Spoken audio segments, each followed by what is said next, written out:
Listo, Nick, ¿me escuchas bien? Confírmame, por favor. Sí, Cristian, se escucha Ya, perfecto. perfecto. Buenas noches con todos. Es un gusto estar nuevamente con ustedes. Y en esta oportunidad solo nos queda 45 minutos para poder desarrollar lo que es el contrainterrogatorio. He tratado de recopilar alguna información que considero que les va a ser relevante para aquellas personas que litigan y también para las personas que todavía se encuentran estudiando o cursando los últimos ciclos de la universidad. Siguiente diapositiva, por favor, Nick. Listo. Si lo puedes agrandar, está bien, yo lo agrando acá. Listo. Precisiones. Primero, antes de ingresar a analizar de fondo los tópicos y el tema estratégico del contrainterrogatorio, que no está más decir que es una técnica muy importante y relevante también dentro del proceso penal, hay que tomar en cuenta lo siguiente, y yo coloqué una imagen, cuestión que no es un invento mío, ya se recoge, digamos, esa gráfica en la doctrina, ¿no? El contrainterrogatorio tenemos que entenderlo como una pelea, en este caso la situación de un boxeador, ¿no? El contrainterrogatorio es ese brazo derecho que tiene el boxeador duro, fuerte, con el cual puede golpear y puede noquear a la contraparte. Pero como vemos acá en la imagen, cuando este boxeador intenta dar este golpe que podría acabar con la contraparte, sucede algo muy significante, que es que eh, podría quedarse en indefensión, ¿no? Podría generar que la contraparte le dé un golpe en la quijada y lo noquee. Entonces, hasta este punto ustedes se preguntarán, pero ¿qué sentido tiene lo que acabas de decir? Tiene mucho sentido por lo siguiente. Cuando nosotros hacemos una pregunta en un contrainterrogatorio, podemos terminar, por decirlo así, destrozando al testigo, eh, bajándole la credibilidad al testigo, pero también nos estamos ofreciendo o nos estamos poniendo en peligro o en riesgo a que el testigo nos dé una respuesta que no queríamos que nos diera, o una información que hay prácticas, hay temáticas que debemos cumplir. Entonces, primero, precisiones. Justificación política. El contrainterrogatorio lo que en sí hace es brindar un contradictorio, lo que evidentemente habilita que la contraparte, porque obviamente cuando el testigo concurra a juicio y declara en un interrogatorio, lo que hace es declarar aquello que ha podido ver y aquello que va a ser favorable a la persona que lo ha llevado. Entonces, siempre nosotros tenemos que partir teniendo en consideración que la contraparte, que el testigo de la contraparte es hostil, aun cuando no lo sea. Ya debemos partir con esa presunción de hostilidad, con la finalidad de que nunca bajemos la guardia. Segundo, es una manifestación que está relacionada al principio del contradictorio, como ya les dije. Tercero, el núcleo, lo que resulta siendo importante, es la piedra angular de un sistema de contradictorio. El contradictorio el contrainterrogatorio, perdón, surge con mayor intensidad en el nuevo sistema procesal, donde se da la oportunidad a que las partes puedan contrainterrogar, puedan preguntar nuevamente a ese testigo para que así surja, digamos, nueva información, que la finalidad obviamente es que el testigo no se guarde ninguna información. A través del contrainterrogatorio lo que nosotros hacemos es sacar esta información relevante que el testigo ha olvidado o se ha guardado, ha suprimido, ha mutilado, y de esa manera tenemos que trabajarlo. Resulta siendo tan importante, porque inclusive la Corte Suprema hace una semana, creo, hemos sacado un pronunciamiento en LP, donde anula todo un juicio porque no se había dado posibilidad al contradictorio a la defensa. Pero obviamente este contradictorio surge en lo siguiente, ¿no? Cuando nosotros estamos ante testigos protegidos, a modo de paréntesis, en muchos casos no se nos deja a nosotros contrainterrogar, simplemente la fiscalía interroga durante las diligencias de investigación preparatoria y al final concurre a juicio y el testigo nunca nos pudo responder a nosotros. Y puede suceder una eventualidad, puede suceder que este testigo, por ejemplo, no concurra a juicio. Y como dice el Código Procesal Penal, ante su inconcurrencia consecutiva, lo que se hace es que se desiste de este órgano de prueba y fácilmente se pasa a dar lectura a su declaración previa. Entonces, si lo vemos de esa manera, en muchos casos la Fiscalía opta por este mecanismo con la intención de generar que nosotros no tengamos un contradictorio. No podemos contrainterrogar a ese testigo, a ese efectivo policial, por ejemplo, que no podamos contrainterrogar a ese testigo protegido, a ese testigo reservado, ¿no? Ahora, si eso es así, si por ejemplo durante todo el proceso penal hasta llegar a juicio oral no se nos ha dejado contrainterrogar a ese testigo, lo que queda, y hay un pronunciamiento de la Sala Penal Permanente cuando hizo, digamos, su función en una apelación con el voto del doctor Neira Flores, que lo que prosigue es que esa declaración no tiene validez. No podría fundar una sentencia, por ejemplo. Y en el caso que sí lo hiciera, lo que corresponde es una nulidad. Pasando a la cuarta precisión, ¿cuál es la necesidad del contradictorio? Hay que partir indicando que los testigos nunca van a ser imparciales. No son imparciales. Siempre están parcializados con la parte que los ofrece, con la parte que los lleva. Creer nosotros o considerar nosotros que va a haber un testigo que va a declarar de la contraparte, que va a declarar a nuestro favor, creo que sería siendo algo ingenuo, ¿no? El testigo siempre tiene un interés. Lamentablemente, el interés que el testigo pueda tener en el proceso no es una causal para que éste no pueda declarar, ¿no? No es una causal, por ejemplo, para generar una excepción para que éste no concurra a juicio. Sí, es cierto, muchas veces los testigos tienen interés en el proceso. Los testigos resultan siendo la esposa de la víctima, la mamá de la niña que presuntamente ha sido violada, resulta siendo la mamá del hijo que ha sido asesinado. Entonces, no esperemos nosotros que el testigo se parcialice con nosotros. Al contrario, el testigo se va a volver totalmente hostil. No nos va a dar información. Y la técnica correcta va a ser hacer o realizar un correcto contrainterrogatorio. Finalmente, una utilidad política del contrainterrogatorio que apunta a la doctrina es que también ayude en la búsqueda de la verdad. Como bien sabemos, el proceso penal, a diferencia, digamos, de los otros procesos que tenemos en el Estado peruano, no solamente apunta a resolver una controversia, lo que apunta es a la búsqueda de la verdad material, ¿no? Una búsqueda dentro del proceso a poder obtener ese tipo de verdad. Siguiente diapositiva, Nick, por favor. Ahora, es importante e interesante también desarrollar lo siguiente. ¿Cuál es la diferencia entre examen directo y contraexamen, o lo mismo que viene a ser interrogatorio y contrainterrogatorio? Creo que hace un momento estaban hablando del interrogatorio, y yo les traigo algunos indicadores, cómo podríamos diferenciarlos, cómo podríamos generar las actuaciones. Esto también está en la doctrina, se ha recogido de ese apartado. Indicador principal, las preguntas, ¿no? En un examen directo siempre va a primar las preguntas abiertas o cerradas. No hay que confundir las preguntas cerradas con las preguntas sugestivas. Son dos tipologías de preguntas que diferencian en su estructura y en el modo en que va a ser respondido también. Segundo, en el examen directo, ahí siempre se genera a preguntas abiertas o cerradas. En el contraexamen, por naturaleza se tendría que hacer preguntas sugestivas, pero el Código Procesal Penal, si nos amparamos en la legalidad procesal como contenido esencial del debido proceso, no niega que en un contraexamen podamos hacer preguntas abiertas o cerradas.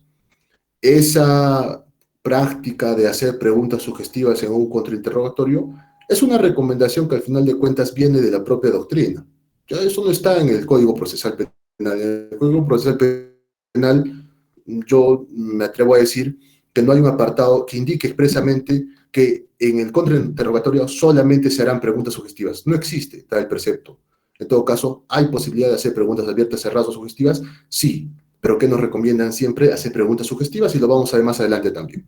Ahora, ¿cuál es el orden de interrogar y contrainterrogar? En el examen directo va a comenzar a formular las preguntas abiertas, quien lo ofrece, ¿no? Por ejemplo, la fiscalía que lleva al testigo, comenzará con el examen directo y empezará a preguntarle preguntas abiertas, que se caracterizan simplemente por lo siguiente, no son preguntas donde él, adelantándonos un poco a los demás puntos, donde el testigo empieza a narrar y tiene la primacía del relato, ¿no? Y usualmente son preguntas que, cómo, cuándo, dónde, entre otros, que le dan posibilidad al testigo de explayarse y narrar todo lo que él crea conveniente. Si nos damos cuenta acá, al testigo no lo vamos a poder detener en la narrativa, ¿no? Cuando nosotros le preguntamos qué pasó, el testigo va a narrar cosas pertinentes e impertinentes.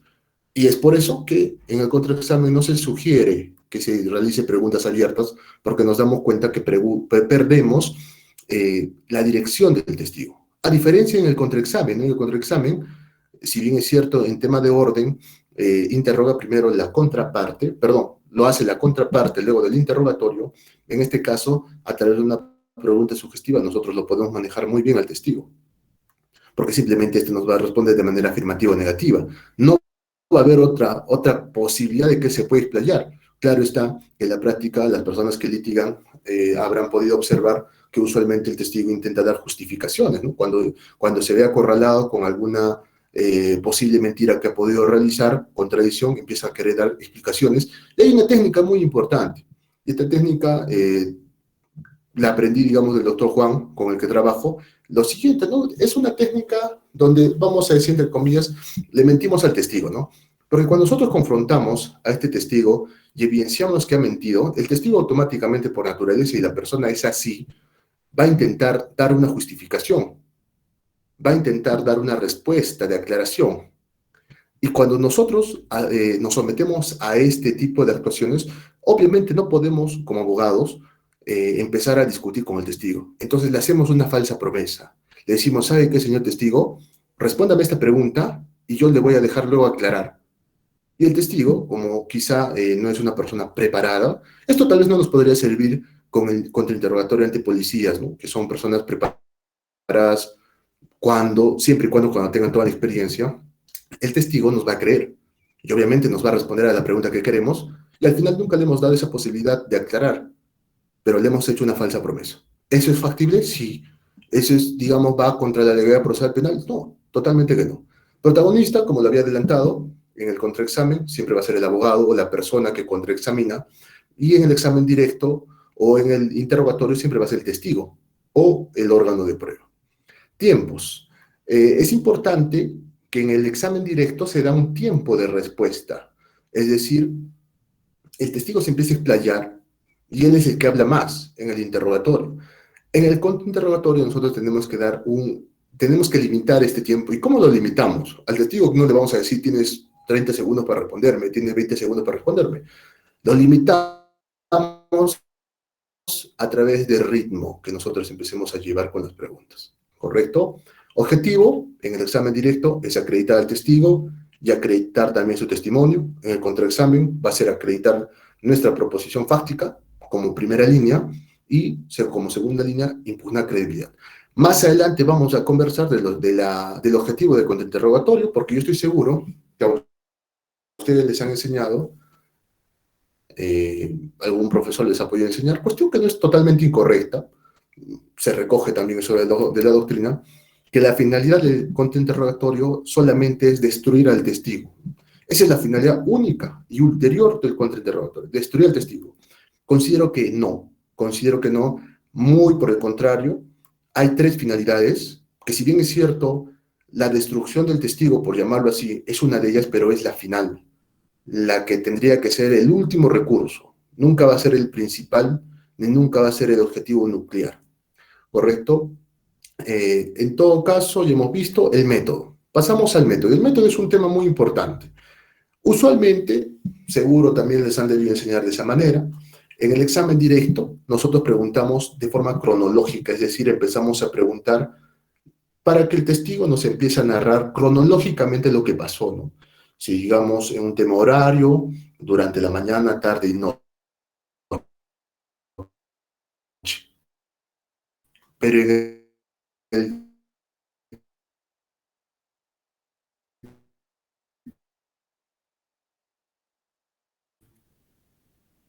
contraexamen o en el contrainterrogatorio, nosotros tenemos que hacer preguntas temáticas o tenemos que trabajar a través de temas, no de forma cronológica, a través de temas, por ejemplo, ¿no? Primer tema,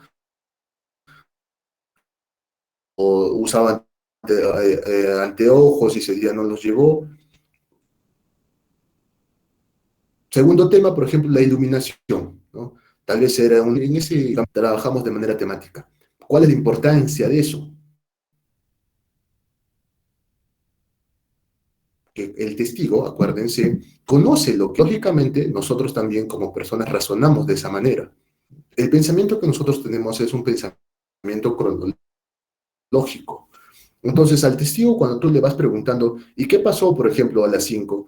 usted estuvo a las 5 en tal lugar, usted estuvo a las 6, usted estuvo a las 7.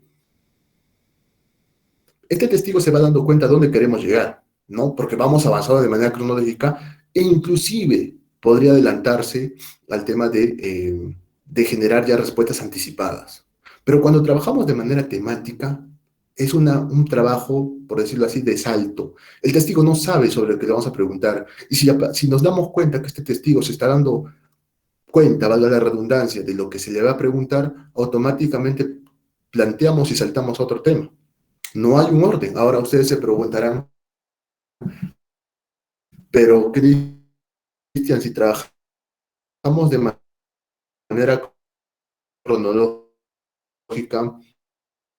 el juez nos va a enterar, nos va a entender, sí, totalmente. ¿Por qué? Porque acuérdense que en el interrogatorio,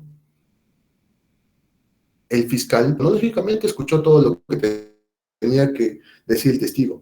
Ahora solo falta temáticamente que nosotros empecemos a trabajar y sacar preguntas al testigo, perdón, respuestas a este testigo y obtengamos la mejor información. Entonces, todo cronológico a través de temas. Lo vamos a ver también. Siguiente diapositiva, por favor, Nick.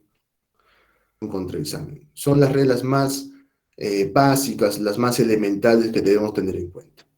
Siempre se debe mantener el control, el dominio del testigo y de su testimonio. Por ello se recomienda utilizar preguntas sugestivas y este contrainterrogatorio más se asemeja a un checklist, o sea, más que generar preguntas, simplemente son afirmaciones o negaciones. Ustedes ya saben, creo que por abundancia, que en el contrainterrogatorio nosotros debemos dominar al testigo.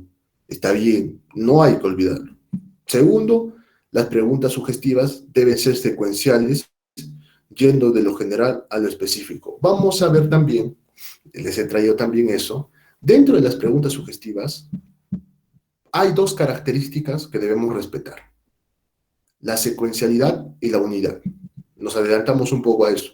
Cuando digo unidad de pregunta sugestiva, debemos realizar solamente una sola pregunta para poder esperar una sola respuesta afirmativa o negativa. De esa manera nosotros generamos que no se nos haga objeciones por preguntas compuestas, ¿no?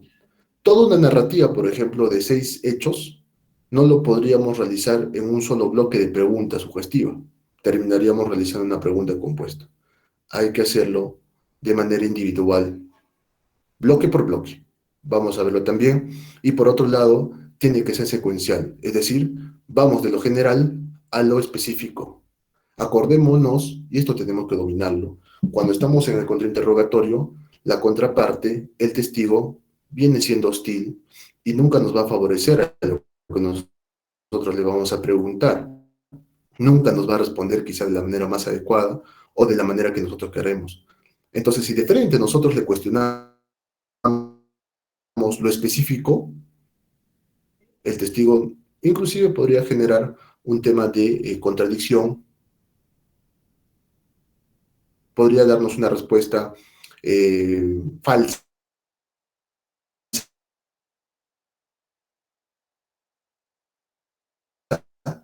las preguntas específicas, ¿no? Al final. Resulta siendo trascendente por lo siguiente: en el proceso penal, Nick, que vemos algunos casos con Nick, nos damos cuenta que todo es un tema estratégico. No todo está escrito en el proceso, en el código procesal. Yo he podido ver casos, y esto yo les digo, ¿no? Lo que litigan, cuando nosotros ofrecemos a un testigo, nunca nos olvidemos de ofrecer la declaración previa. Y siempre, si estamos en la contraparte, si la fiscalía ofrece la declaración de un testigo, hay que observar si está ofreciendo su declaración previa. ¿Qué pasa, por ejemplo, si la fiscalía estratégicamente ofrece a un testigo y no ofrece su declaración previa? Y llegamos al contrainterrogatorio, este testigo nos miente, y nosotros queremos refrescar memoria o, perdón, evidenciar contradicción con su declaración previa. Y no hay declaración previa, no ingresó a la fase de juicio. No vamos a poder utilizarlo. Entonces, hay que tener mucho cuidado que al momento de nosotros ofrecer la prueba, al momento de absolver la acusación desde la posición de la defensa, ofrezcamos tanto la declaración previa como también ofrezcamos al testigo propiamente dicho, ¿no? Finalmente, se recomienda utilizar preguntas sugestivas de un solo punto, y es lo que yo les indicaba, ¿no? Un solo punto, una sola pregunta con una sola respuesta. Siguiente diapositiva, Nick.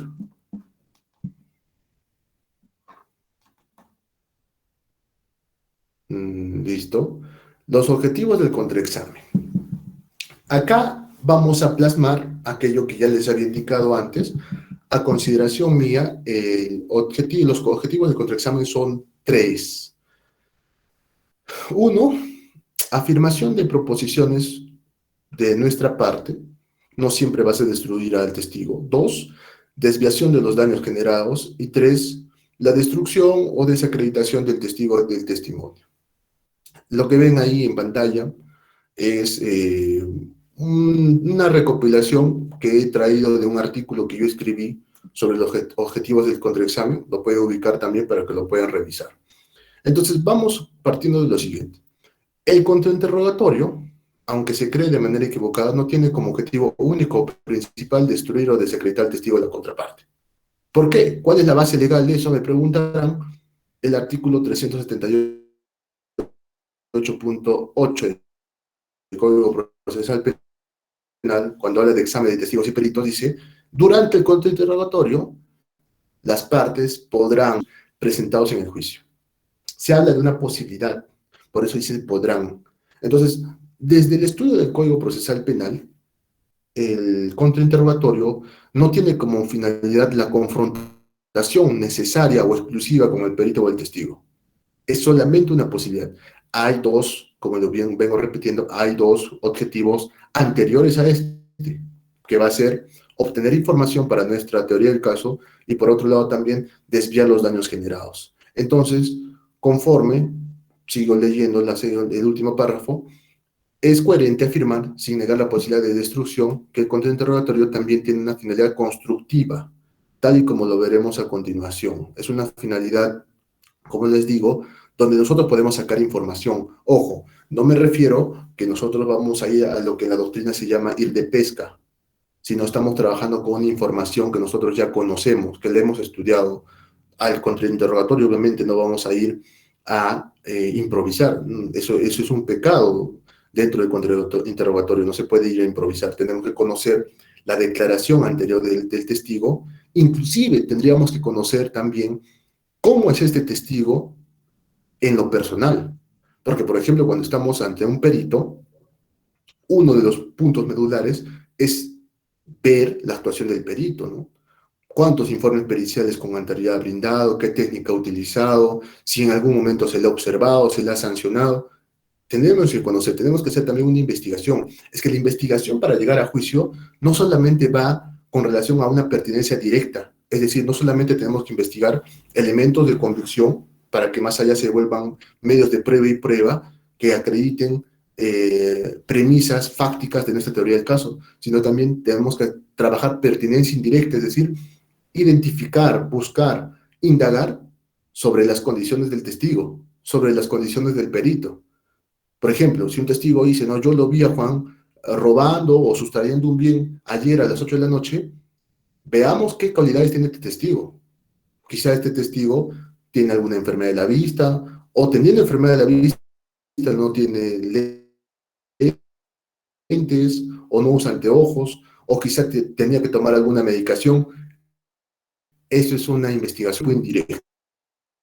Siguiente diapositiva, Nick.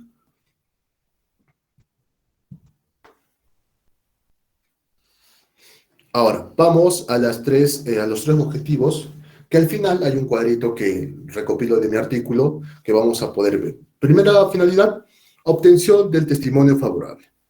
¿Qué se busca con esto? Como su propio nombre lo dice, lograr de los testigos de la contraparte aspectos positivos para nuestro caso. Va a haber casos, va a haber supuestos donde el testigo se guarde información. No siempre el testigo va a mentir. Yo considero que el hecho de guardar información no es mentir, ¿ya? Entonces, el testigo se guarda información. ¿Cómo le sacamos esta información? A través de un contrainterrogatorio. De esa manera no lo hemos desacreditado, no lo hemos destruido. Ahora, ¿qué pasa si, por ejemplo, nosotros a este testigo, al iniciar, lo destruimos? Le restamos totalmente la credibilidad, hacemos creer al juzgado que es un testigo mentiroso, que ha podido mentir en alguna oportunidad y que volvería a mentir. Si nosotros hacemos eso, luego, ¿cómo le vamos a poder sacar información? Y la información que nosotros le podemos sacar o obtener de este testigo de la otra parte ya no tendrá fuerza acreditativa porque ya hemos planteado una premisa principal, que el testigo es un mentiroso. Entonces, por eso les digo que este orden sigue siendo importante. Primero veamos si podemos obtener información de este testigo. Si no podemos obtener información, pasaremos recién a analizar la segunda finalidad u objetivo del contrainterrogatorio. Pasando la segunda finalidad u objetivo del contrainterrogatorio, recién caeremos a consideración de la última, que es destruir, desacreditar al testigo, confrontar a este testigo, ¿no? Cuando nosotros trabajamos de esta obtención del testimonio favorable, tenemos que tener en cuenta que la excepcionalidad mayor o las preguntas sugestivas son excepcionalmente mayores. Si nosotros queremos sacar información, tenemos que ser muy pulcros en preguntar, y cuando me refiero a ser muy pulcros, me refiero a que nosotros tenemos que ser muy hábiles en realizar las preguntas sugestivas a este testigo. Como le indiqué en el punto anterior, que también lo pueden ver allá encima de la burbujita grande, esta debe ser nuestra primera opción. Obtener el testimonio favorable debe ser la primera opción. Siguiente diapositiva. Desviación del daño causado. Hay que aceptar que va a haber casos donde el testigo declare contra nosotros, pero si bien es cierto, nos ha generado un daño, este daño no responde a que el testigo ha mentido o no responde a una naturaleza impropia del testigo, sino por el contrario responde a un daño generado a razón de algo que el testigo indica que es cierto, que es valedero. Ante eso nosotros tenemos que trabajar con este segundo objetivo, que es la desviación del daño causado. Es decir, acá no se cuestiona el testigo al testimonio. No decimos testigo mentiroso o testimonio inválido o testimonio poco creíble, sino simplemente no se busca desacreditar a nadie. Lo que se hace es tratar de buscar una rectificación, una explicación, ¿correcto?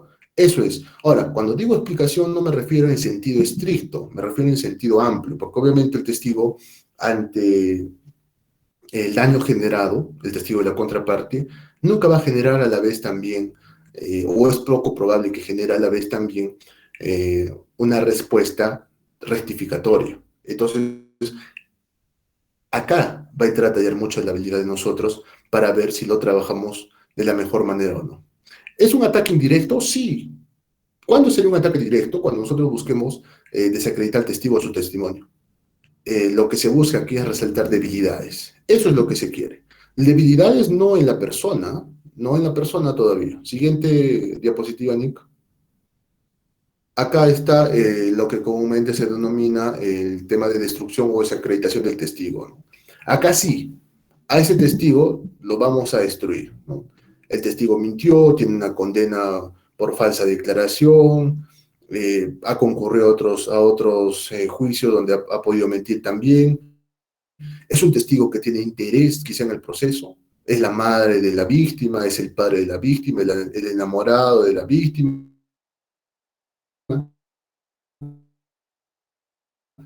Tenemos que ir a tallar todos esos temas que son trascendentales. Editar el testimonio, esto es el mensaje, y segundo, podemos buscar desacreditar al testigo, que esto es al interlocutor. Cobra importancia estos parámetros porque estos también se reflejan, aun cuando puede ser de manera indirecta, en el Acuerdo Plenario 2/2005. Cuando se habla de garantías de certeza, si por ejemplo estamos ante delitos clandestinos, la declaración de la víctima puede generar una condena, ¿no es cierto? Entonces, en ese sentido, la Corte Suprema, ustedes lo deben conocer muy bien, ha indicado que en estos supuestos lo que se debe analizar primero es la falta de incredibilidad subjetiva. Es decir, entre testigo, porque al final de cuentas el agraviado es un testigo dentro del proceso, y imputado no existe un vínculo. Muchas veces existe un vínculo. Eso nos podría servir para que nosotros podamos desacreditar a este agraviado o a esta agraviada que intenta decir que su pareja la ha lesionado, que su pareja la ha violentado sexualmente, entre otros puntos. Siguiente diapositiva, Nick. Acá es el cuadrito que les hablaba. Este cuadrito hice cuando redacté el artículo. En resumen es eso, ¿no? Objetivos de contrainterrogatorio son tres: obtención de testimonio favorable, desviación de daño causado, destrucción o desacreditación. Como le indico en la última parte, los tres objetivos no son excluyentes, o sea, si utilizo uno, ya no utilizo el otro, no. Algunos sí son excluyentes, ¿no? Por ejemplo, destrucción con desviación de daño y obtención de testimonio favorable son totalmente excluyentes. El 1 y el 2 no necesariamente son excluyentes. El 3 sí considero que es excluyente de todos, porque si destruyo al testigo, destruyo también lo que él me pueda decir, lo que él haya dicho, ¿no? Ahora, tampoco son de aparición copulativa, por eso indico que no son. Es decir, no en todo contrainterrogatorio debemos buscar los tres objetivos. Difícilmente se puede presentar los tres objetivos. Quizá apuntemos a uno, a dos, o a alguno de ellos, nada más, ¿no? Pero, como le indico también abajo, si fuera el caso de analizar qué objetivo es el que voy a buscar, hay que aplicarlo de manera cronológica o sistemática, creo que era lo correcto, sistemática. Primero, la obtención de testimonio favorable. Si no se puede eso, la desviación del daño causado. Y si no se puede eso, como último recurso, la destrucción o desacreditación del testigo. Siguiente diapositiva, por favor, Nick. La preparación del contraexamen. Es importante la preparación del contraexamen. El contraexamen, como le indico en la última parte del círculo, no es algo que se realice en juicio. Técnicamente no es algo que se realice en juicio. El contraexamen empieza desde las investigaciones preliminares. ¿Por qué? Porque desde ahí nosotros vamos extrayendo información que nos va a servir. Desde ahí, como les dije anteriormente, nosotros vamos buscando información propia y personal del testigo. Ver si este señor padece de algún mal de la vista, ver si este señor consume algún tipo de medicamento que le genera alucinación, constituirnos al lugar de los hechos para poder visualizar si hay alumbrado público o no hay alumbrado público. Claro está que esta constitución al lugar de los hechos es una técnica indirecta, ¿no? Porque lo correcto va a ser, para que ingrese la información a la investigación, que nosotros lo solicitemos al fiscal, solicitamos una reconstrucción, por ejemplo, o una inspección judicial. Pero para eso nosotros tenemos que tener en cuenta ya adelantarnos al resultado, ¿ya? Ahí se puede trabajar con fotografías. No esperemos eventualidades, porque, miren, a veces los abogados, quiero entender que lo hacen porque tienen demasiada carga, y eso también está mal, porque la carga como abogado uno mismo lo genera. Uno decide hasta cuántos casos puede llevar, uno decide hasta cuántas personas puede defender. Hay un caso, es un caso real, en Cusco, donde el imputado supuestamente había asesinado, está sentenciado obviamente ya, había asesinado a la pareja de su amante. Pero la coartada de este imputado era que él estaba en la ciudad de Arequipa, que él había viajado a la ciudad de Arequipa. Inclusive él jura, y él dice que sí viajó a la ciudad de Arequipa y por donde él ha caminado, a la empresa que él ha asistido a trabajar, había cámaras fotográficas, o había, perdón, cámaras de filmación, de seguridad. ¿Y qué pasó? Que cuando le dijo eso a su abogado en su debida oportunidad, el abogado le dijo, ya lo hacemos más tarde, ¿no? Ya lo hacemos después. Y cuando lo quisieron hacer, cuando solicitaron la grabación, por ejemplo, de estas cámaras de seguridad, se toparon con una respuesta que quizá perjudicó totalmente a este señor. Que las cámaras de seguridad, recordemos, las que no son tan modernas, porque actualmente se graba la información en la nube, y eso puede ser ilimitado, tienen una grabación de una semana, 15 días a un mes, y luego automáticamente llega a borrarse.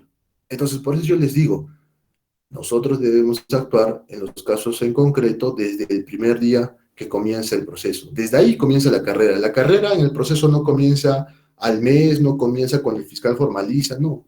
Comienza desde el primer día que nos apersonamos nosotros como abogados. Porque puede suceder también que si, digamos, en ese lugar el hecho se sucedió cuando no había alumbrado público, nada nos asegura que acá 2 días se pueda cambiar eso y pueda generarse luz en ese lugar. Si nosotros hemos podido solicitar la inspección una semana antes, hemos perdido tiempo y hemos perdido, como nos damos cuenta, actos de investigación, elementos que nos hubieran podido servir para un sobreseimiento, nos hubieran podido servir inclusive para luchar una absolución en juicio. No nos olvidemos, amigos, que el tema del proceso o la carrera del proceso comienza el primer día. Entonces, 3 puntos tendemos a obtener con el testimonio. Eso es lo que debemos preguntarnos. Y una vez que nos preguntemos eso, debemos empezar a sacar temas de trabajo, ¿no?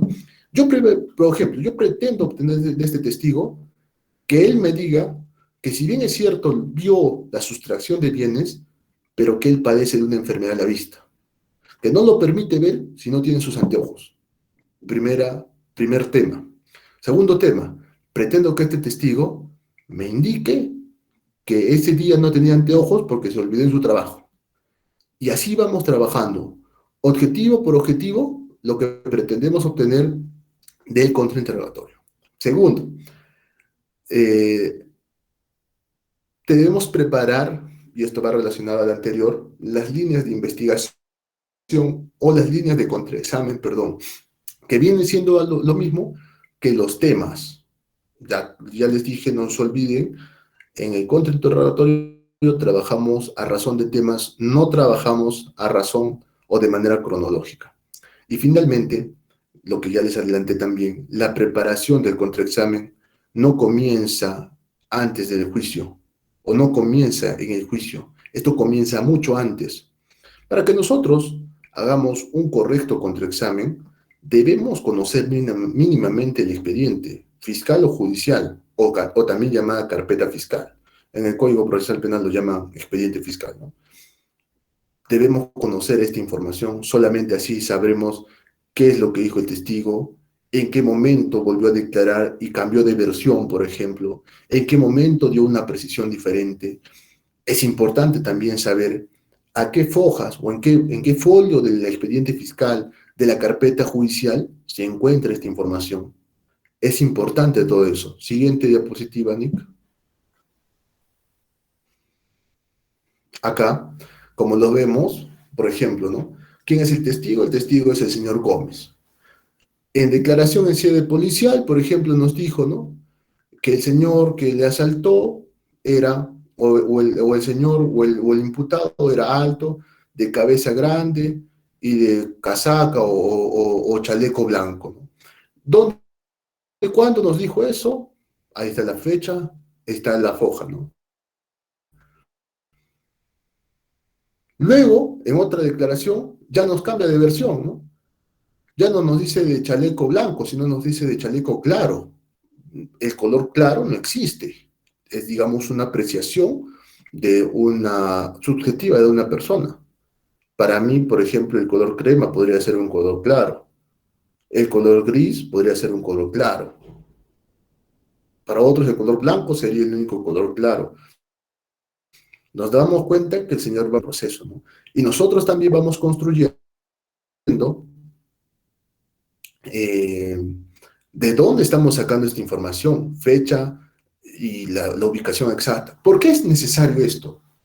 Cuando nosotros vamos a juicio, y no solamente al contrainterrogatorio, sino inclusive a cualquier incidente, una tutela, una nulidad, entre otros, el juez en muchos casos nos pregunta y nos dice, ¿no?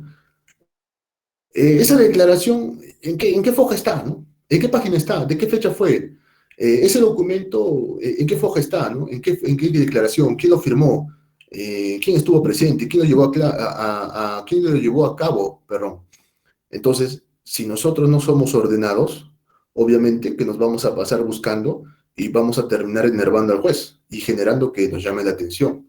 Debemos ser ordenados, podríamos trabajar como se presenta en este cuadro, los datos que se va obteniendo, la información que se va obteniendo, la ubicación que se va realizando. Siguiente diapositiva, Nick. Ahora, este es más o menos un planteamiento que la doctrina viene trabajando sobre cómo debe realizarse o cómo debemos prepararnos para un contraexamen. Como vemos ahí, hay temas, por ejemplo, la iluminación, un tema, duración del asalto, segundo tema, puntos, lo llaman líneas, yo no considero que se llamen líneas, temas y líneas para mí termina siendo sinónimos, para mí se llaman puntos de contraexamen, es decir, la información que nosotros queremos sacar, la respuesta que está, por ejemplo, en la carpeta fiscal, la respuesta que está en esa declaración previa, de dónde sale esta información, por ejemplo, la declaración de fecha 15 de marzo, y empezamos a trabajar el orden, ¿no?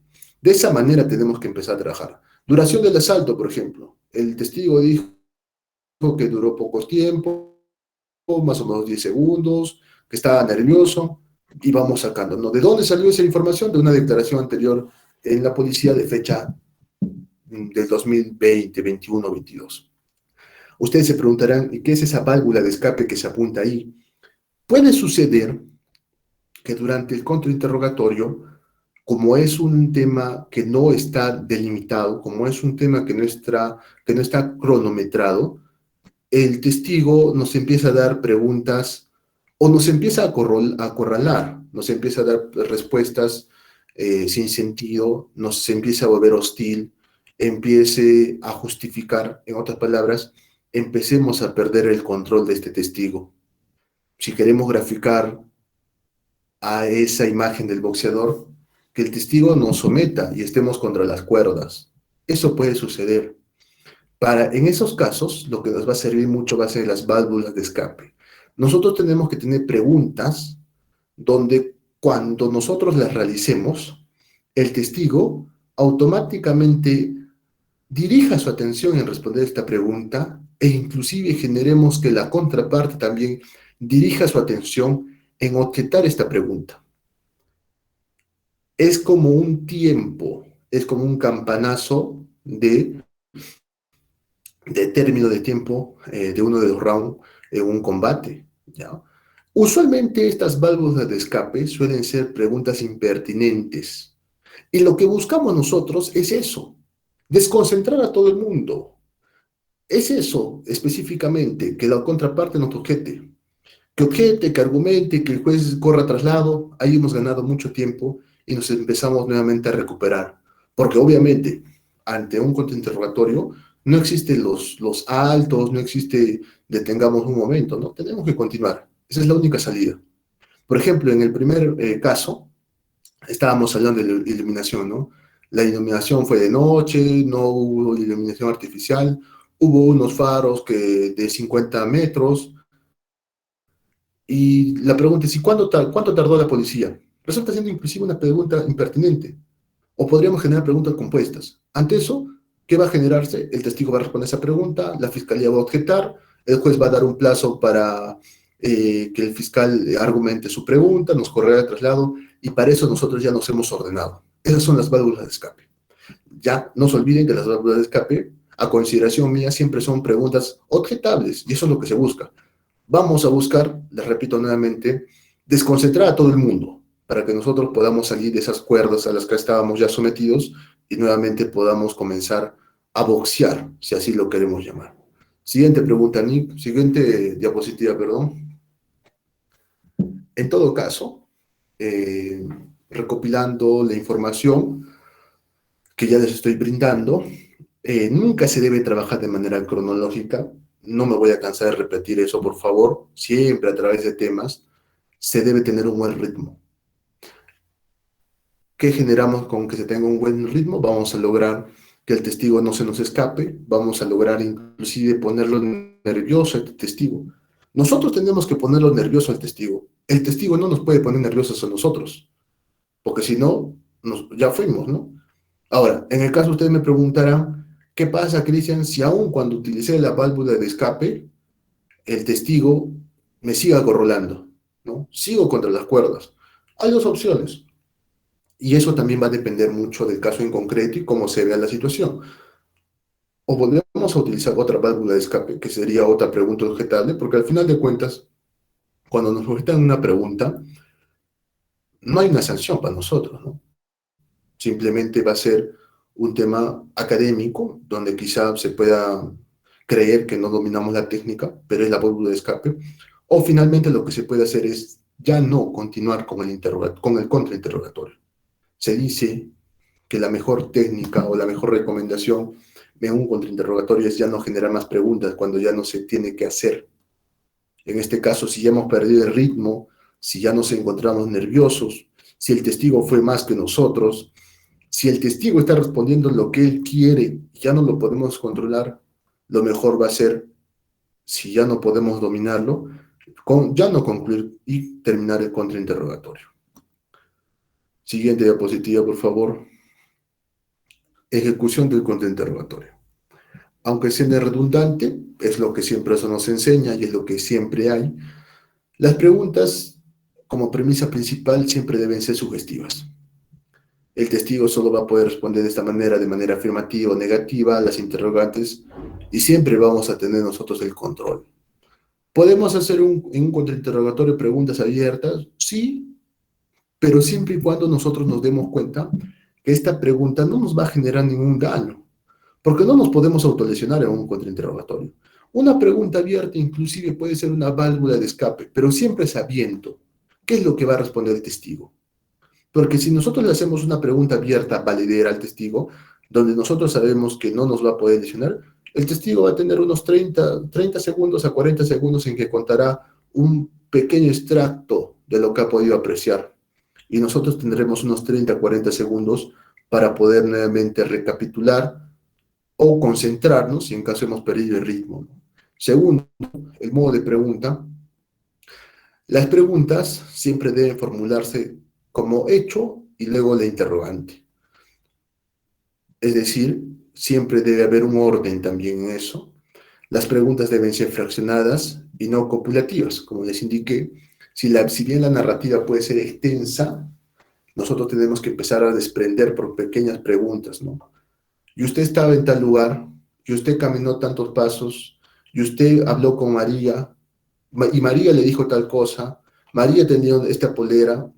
De esa manera tenemos que preguntar, ya no tenemos que generar preguntas sumamente compuestas porque nos va a objetar, y aparte también que al testigo lo vamos a marear, y la información también que ingresa al razonamiento judicial termina siendo contaminada en el sentido de que no se entiende al final lo que hemos preguntado.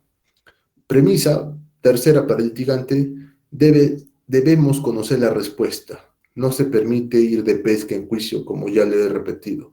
Siguiente diapositiva.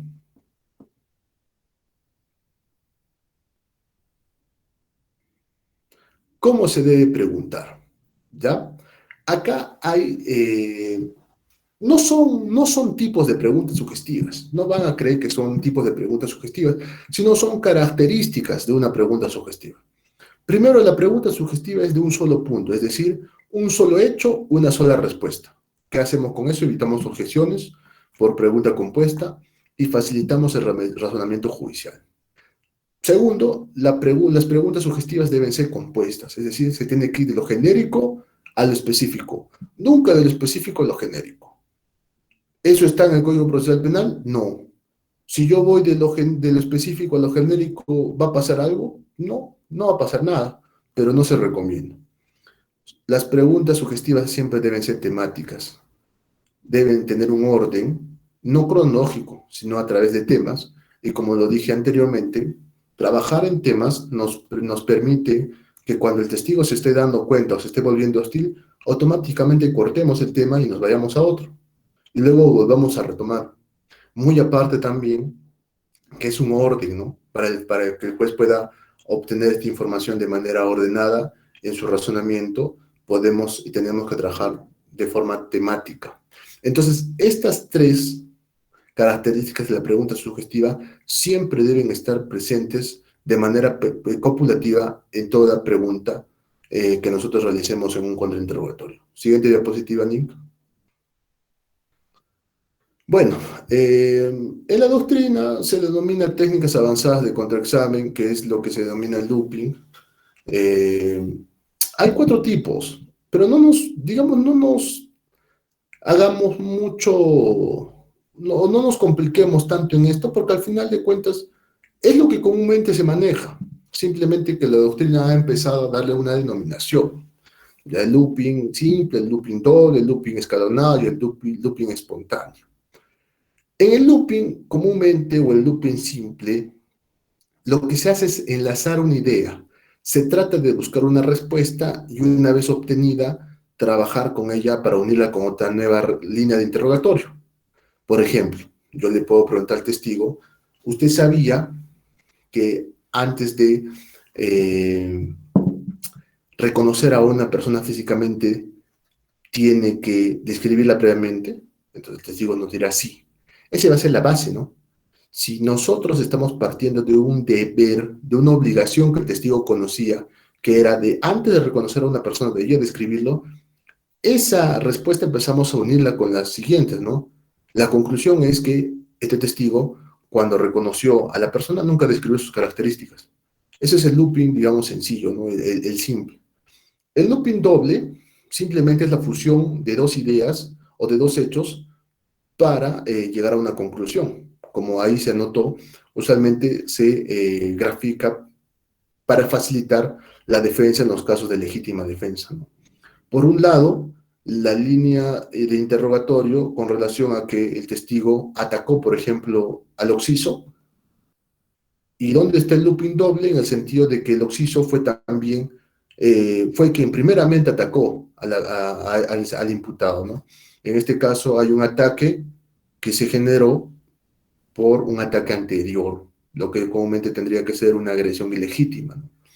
El looping escalonado es el looping que usualmente se utiliza para que nosotros llegamos a una conclusión, pero de manera fáctica y cronológica. Cronológica no en el sentido de establecer un tema temporal, sino simplemente una actuación guiada, ¿no? Imaginémonos que yo les empiezo a preguntar, ¿no? Hoy día estuvieron ustedes desde las 6 de la tarde o 7, vamos a poner 6 de la tarde, en el Meet con clave GWZY, pues le dirán sí, ¿no? ¿Se presentó la doctora Claudia? Sí. ¿La doctora Claudia hizo una buena exposición? Sí, ¿no? Vamos avanzando de esa manera para llegar a una conclusión final. Ese es el looping escalonado. Y el looping espontáneo, que es de los looping más interesantes, resulta siendo que cuando nosotros preguntamos al testigo, el testigo nos responde de una manera o con una frase que nos va a servir y que con esa vamos a trabajar, ¿no? Por ejemplo, nosotros le preguntamos al testigo, en un caso de robo durante la noche, ¿no? Y señor testigo, ¿en esa zona había luz? Y él no nos dice ni sí ni no. Nos dice, por ejemplo, no era tan claro.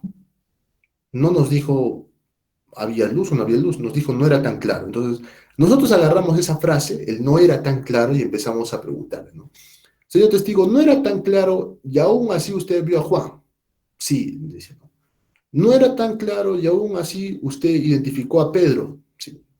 No era tan claro y aún así, de esa manera empezamos a trabajar con una frase, con la propia respuesta del testigo. Ese es al final de cuentas el looping espontáneo. Como nos damos cuenta, eso usualmente lo realizamos, ¿no? Quizás lo realizamos de manera o por la práctica, pero tiene una construcción dogmática de por medio, ¿no? Tiene una construcción doctrinaria de por medio. Siguiente diapositiva, Nick. Recomendaciones, finalmente, para ser respetuosos con la hora, exactamente 60 minutos. 10 recomendaciones que siempre se reconoce en la doctrina, ¿no? Primero, no se debe llevar las preguntas anotadas. El abogado tiene que conocer lo que va a preguntar. Y en muchos casos, en el punto 4 de la misma imagen también, si nosotros tal vez tenemos una memoria frágil y no nos acordamos, aunque es complicado que ello suceda, porque si nosotros trabajamos como les he mostrado en el cuadro anterior, con temas, con puntos de preguntas, con válvulas de escape, entre otros, difícilmente que nos olvidemos lo que vamos a preguntar. Ya estamos yendo sumamente preparados, ¿no? Claro, no vamos a saber qué preguntar si vamos a querer armar el contrainterrogatorio 5 minutos antes de la audiencia, ¿no? o 10 minutos antes de salir de la oficina. De esa manera no lo hacemos, ¿no? Y si alguna vez nos ha pasado y le han hecho y les ha salido con éxito, bueno, ha tenido suerte, pero no es lo correcto. Si nosotros, aun cuando nos hemos preparado, no nos recordamos de las preguntas que vamos a realizar, trabajemos con gráficos. Es una de la cuarta recomendación. Trabajemos con gráficos. Empecemos a trabajar o diseñar nuestras preguntas a través de gráficos, ¿no? A veces la memoria es gráfica y no necesariamente es textual. Entonces podría ser una solución. Segunda recomendación, siempre se debe realizar preguntas cortas, no preguntas extensas. Claro, hay excepciones donde sí, la formulación de la pregunta amerita que sea extensa, pero lo recomendable es que sean cortas, como un ping-pong, ¿no? Yo pregunto, tú respondes, yo pregunto, tú respondes. De esa manera, ese tiene que ser el ritmo del contrainterrogatorio. Tenemos que conocer y tener la evidencia a la mano. Evidencia en sentido amplio, como les indiqué, nosotros también les he mostrado un cuadro.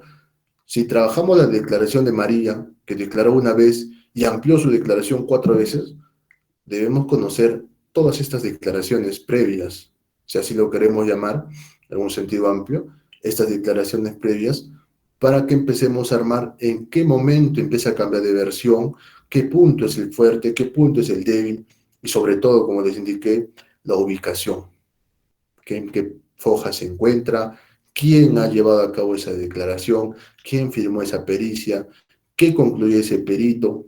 Esa información nos las van a pedir en audiencia y debemos tenerlas a la mano, ¿ya? La cuarta que ya les dije, trabajar con apoyos gráficos. La quinta, no abusar de las muletillas. Cuando nos referimos a no abusar de las muletillas, no nos referimos a las muletillas que comúnmente se conocen, ¿no? Como por ejemplo decir, a esto, cuándo, no. Nos referimos a no preguntar de la misma manera. No puedo hacer todas las preguntas, por ejemplo, ¿es cierto que usted caminó? ¿Es cierto que usted viró? ¿Es cierto que ella estaba así? ¿Es cierto que ella usaba una casaca? No. La muletilla, en el ejemplo que yo les he dado, está en que en todo momento yo utilizo es cierto. O dígame usted, o es verdad. Entonces tenemos que empezar a conjugar. Claro está que eso no amerita una sanción, pero obviamente cuando las personas nos escuchan, siempre es mejor que sea agradable escucharnos y de esa manera también se pueda generar que éstas nos comprendan de mejor manera. Porque al final lo que nosotros queremos es que el juez opte por comprender nuestra teoría del caso y opte por acogerla. Y obviamente, si somos defensa, buscamos la absolución. Siguiente diapositiva, Nick. 5 últimas recomendaciones. Cuando nosotros hacemos un contrainterrogatorio, debemos fijar la mirada al testigo. Ustedes han visto quizá en algunos reportajes de la naturaleza, cuando un león, un tigre, quiere comerse, por ejemplo, a esa gacela, a ese venado, a ese animal, lo que hace es, lo mira fijamente, ¿no? Lo mira fijamente y una vez que lo mira fijamente, lo ataca. Eso tenemos que nosotros materializar en contrainterrogatorio. Mirarlo fijamente, no podemos mirar a otro lado, ¿ya? Inclusive, con el doctor Juan, con quien trabajo, hace poco salió un video donde él hace un interrogatorio muy cuestionado por la actuación del fiscal en Chincha. Y ustedes se dan cuenta y se van a ver que el testigo está sentado a su mano izquierda y el juez está sentado al frente. Pero aún así, él voltea a verlo al testigo. Y en audiencia eso también el fiscal, perdón, objetó, dijo, no, el abogado no puede estar mirando al testigo de esa manera, ¿no? Usted, el juez está adelante, usted debe mirarlo. Pero no, la técnica nos indica que nosotros debemos visualizar al testigo, no podemos perderlo de vista. ¿Qué ayudamos con eso? A que nosotros también intimidamos a ese testigo. Eso es lo que buscamos, ¿no? Que el testigo se siente intimidado. No buscamos, ojo, no buscamos faltarle el respeto al testigo. Buscamos intimidarlo, que son dos cosas muy diferentes.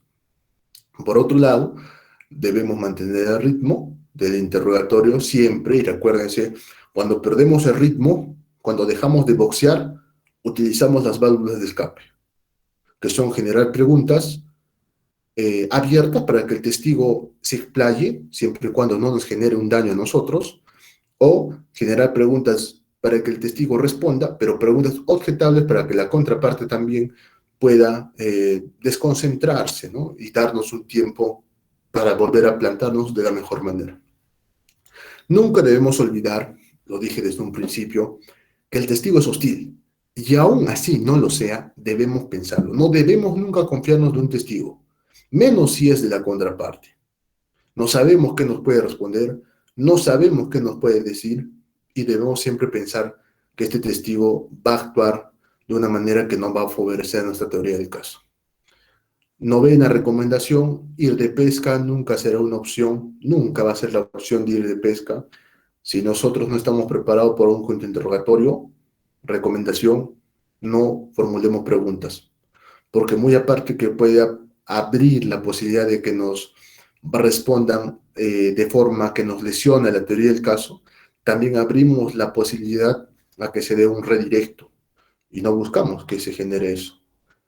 El juicio es totalmente estratégico, el proceso penal, lo hemos visto y lo hemos vivido, es totalmente estratégico. Y finalmente, ya para concluir, no realicemos preguntas de más.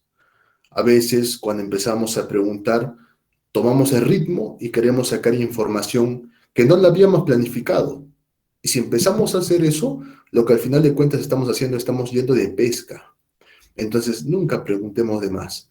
Y aparte también acuérdense, cuando cuando he dejado de boxear o cuando ya perdí el ritmo del contrainterrogatorio y el testigo me tiene contra las redes o me tiene inclusive tirado en la lona, lo que me queda es utilizar válvulas de escape.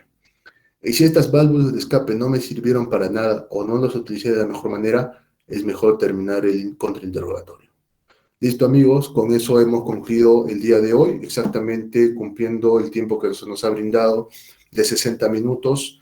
Espero, si tienen alguna pregunta, les voy a tratar de responder de la manera más adecuada posible. Muchas gracias por la invitación a Pamela, a Steven, y también muchas gracias a la dirección de Nick.